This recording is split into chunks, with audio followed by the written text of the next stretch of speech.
A message to the National Assembly by the President is rare and hardly can anyone remember it happening before. But today the President utilised that provision as he sought to simmer row between the government and opposition sides of the House in order to get amendments to the country's law against financial crimes passed. The government wanted the amendments to the Anti-Money Laundering and Countering the Financing of Terrorism Amendment Bill 2013 passed before it faces the Caribbean Financial Action Task Force in Nicaragua next week. The Special Parliamentary Committee examining the amendments is in a quandary, with the largest coalition bloc, APNU, pulling out because the President ducked a letter from the Caribbean Financial Action Task Force. The other parliamentary party, the AFC, wants, among other things, a public procurement commission to root out corruption in the award of government contracts in exchange for its support. The President, in his message, read by Prime Minister Samuel Hinds, urged all sides of the House to put Guyana first, despite whatever differences exist. I am calling on the parliamentary political parties and their representatives in the Parliamentary Special Select Committee on the Anti-Money Laundering and Countering the Financing of Terrorism Amendment Bill number 12 of 2013 to do all that is possible to complete its review on this bill and return it to the House expeditiously. The opposition immediately reacted, saying the President's message was in bad taste as it sought to suggest that they were being unpatriotic. We spoke with Alliance for Change parliamentarian Moses Nagamoto. It is rather late in the day to come with a breast beating to say, please, you need to help us here. You need to fast track this legislation.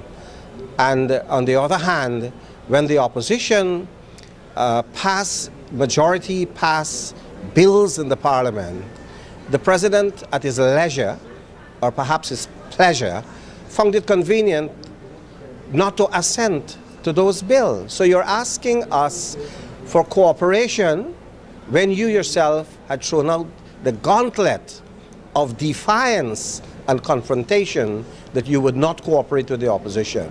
I think today we have seen a very glorious example of poetic justice. Do unto others as you would have done unto yourself. The President in his message pointed to the grave consequences that could flow if the amendments are not passed by May 28th. This position was reinforced by the Attorney General Anil Nandlal when he addressed the House.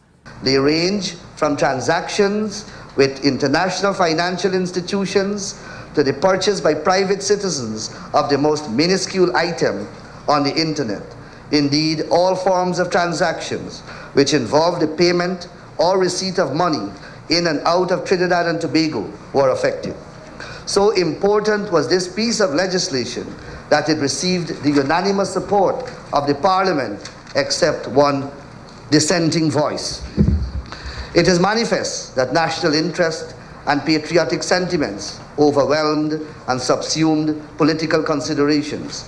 The people of Trinidad and Tobago won in the end. Sadly, the reverse obtains in Guyana. The Minister of Housing and Water, Irfan Ali, attempted to have the House debate the matter as one of urgent public importance, but this was ruled out by Acting Speaker Deborah Backer, who cited a previous ruling by former PPP Speaker Ralph Ramkaran. The ruling of the Honorable Harry N. Ramkaran, SCMP, dated the 15th of March, he speaks about urgent being suddenly in the matter of an emergency and should not have arisen over a series of weeks. In my view, this bill, it did not arise suddenly in the matter of an emergency. The Honorable Minister himself has just indicated that this is a process and had people taken the time to read on the internet. This information was available. Despite the ruling by the acting speaker, Minister Ali attempted to make what he said was going to be a few comments, but he was promptly told no. They cannot now rub their sins off us. We are not going to carry this cross. And the Alliance for Change maintains its position that we will withhold our support for this measure until we have accountability and until we have a public procurement commission put in place. We are linking these two directly because I believe, and we believe strongly, that if you want to fight dirty money in Guyana, you have to start from the source.